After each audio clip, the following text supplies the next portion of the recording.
Why does what you chase run away from you, but what you don't care about chases you? Today we're cracking the code of this psychological game, one of life's most fascinating paradoxes. The surest way to get something is to be willing to lose it. In relationships, job interviews, negotiations, the same rule applies everywhere. When we chase someone, the power is theirs. But the moment you're ready to walk away, the balance suddenly shifts. So how does this happen? Why does everything come to you when you stop needing it? Today, we're going to talk about the secrets of this psychological power. Because the strongest card at the table is the courage to leave the table.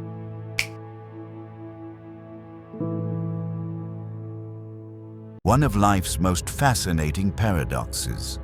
The surest way to get something is to be willing to lose it. In relationships, job interviews, negotiations, the same rule applies everywhere. When we chase someone, the power is theirs. But the moment you're ready to walk away, the balance suddenly shifts. So how does this happen? Why does everything come to you when you stop needing it?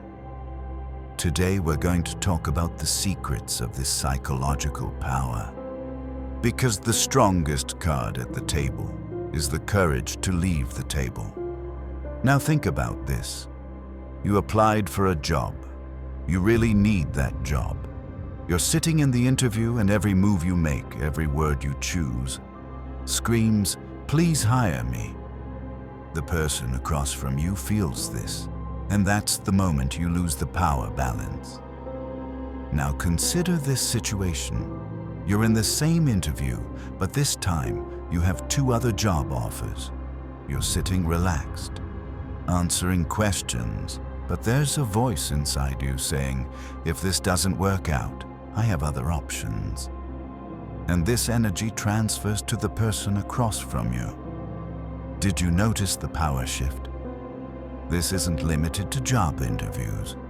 Same in relationships.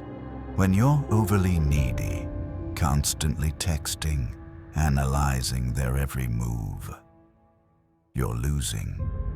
But when you put yourself at the center of your life, when you know your worth, that's when you become attractive.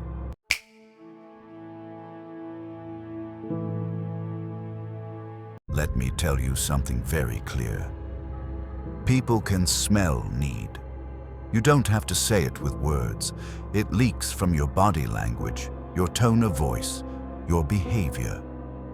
Think about negotiating. You're buying a product and the seller knows you really want it. What do? Keep the price high. Why? Because they know you don't have alternatives. Your need strengthens their hand. But now imagine the opposite. You want the same product, but this time you say, "I'll take a look. If not, I'll find it somewhere else." And you actually have other options. What does the seller do? They start offering discounts, trying to keep you, because they see you're willing to walk away. This principle lies deep in psychology. It's called the scarcity principle. What's easily accessible isn't valued, but what's hard to get is worth gold. And here's where something interesting happens. When you need something, you become abundant. You become easily accessible to the other party. But when you don't need it, you become scarce, and your value increases. This is easy to see in relationships. The person who's always available, who runs whenever invited, who responds to messages instantly, loses value over time. Why? Because they become predictable. But someone with their own life, who's busy, who can sometimes say no, becomes interesting. Of course, there's a fine line here. I'm not talking about playing games, not about creating fake disinterest. when you're genuinely centered in your own life, when you genuinely have alternatives. This energy radiates naturally.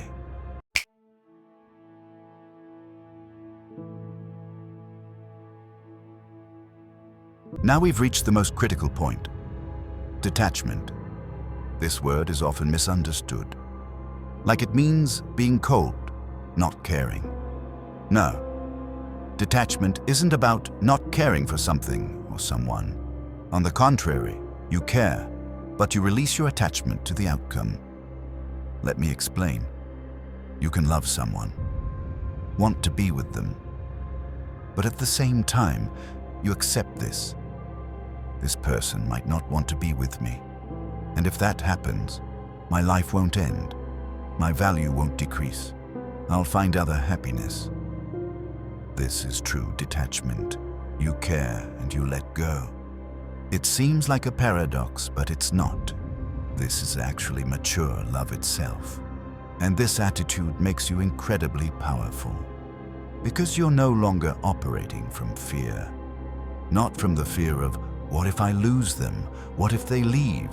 What if the job doesn't work out? You're operating from confidence. How does this work? In psychology, it's called outcome independence. You do your best, but you don't let the outcome define you. You enter a relationship, you do your best, show your love, show respect.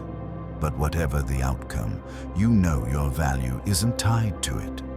This energy transfers to the other person, and you become a challenge for them, because there's a real possibility they could lose you.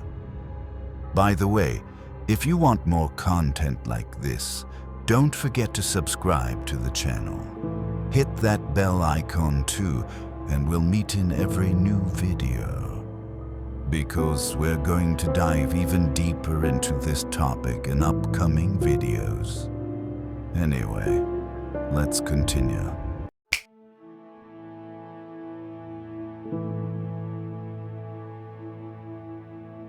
Now let's get to the real point. The courage to walk away from the table. This is your greatest bargaining power. But most people can't use it. Why? Because they're afraid. Walking away means being willing to lose, and people are very afraid of loss. There's something in psychology called prospect theory. The pain of losing is felt more intensely than the pleasure of winning, twice as much.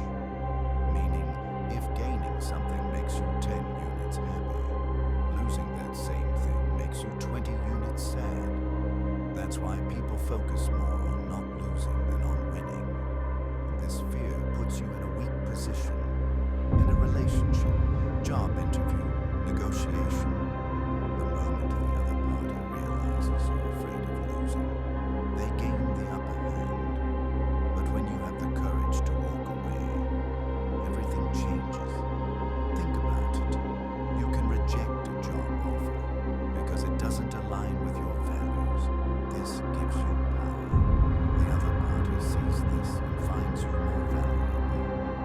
In a relationship, you can say no to unhealthy behaviors because you prefer being alone to being unhappy in that relationship.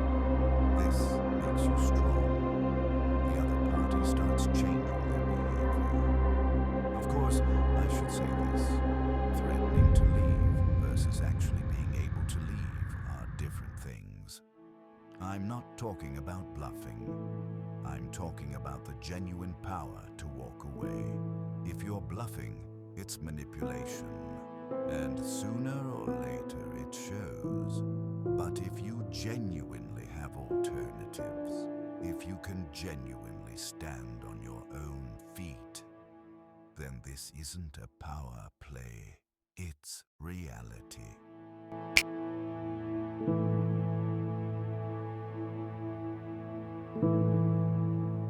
Okay, we've talked theory. Now let's get practical. How do you use this power in your life? First step, create alternatives. Don't focus on one job, make several applications. Don't fixate on one person. Expand your social circle. Don't depend on a single plan. Have plans B and C. This isn't playing games. It's creating a real safety net. When you have alternatives, being ready to walk away becomes easier because you genuinely have other options. Second step, know your worth.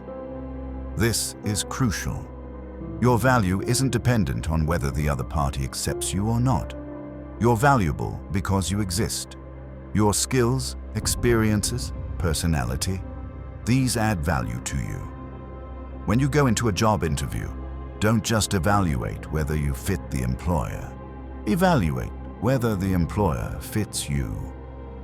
This perspective shift is very powerful. Now you're not begging, you're choosing. Third step, have clear boundaries. Know what you will and won't accept, and protect those boundaries. When someone crosses your boundaries, react. Walk away from that table if necessary. Without boundaries, everyone uses you however they want. But when you have boundaries and protect them, you get respect. Fourth step, invest in yourself. Get hobbies, learn skills, care for your health. The fuller your life is, the less you need others. And this lack of neediness makes you attractive. People are drawn to fulfilled people, not empty ones.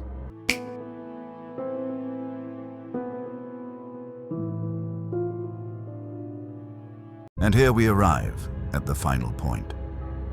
The freedom paradox. The more you hold on to something, the more you lose it.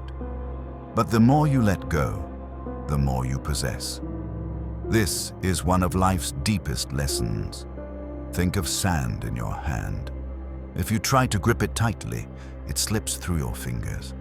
But if you relax your grip, keep your palm open, the sand stays. Relationships are like this. Careers are like this. Happiness is like this. The more you force, try to control, the more it slips away. But the more you let it flow, the smoother it becomes. Of course, this isn't indifference. Remember, you care, but you're not dependent. You make effort, but you don't cling to outcomes. You love, but you set free. This balance is life's hardest but most beautiful balance.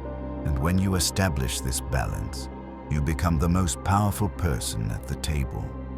Because you have nothing to lose, you already have everything. Your value is within you.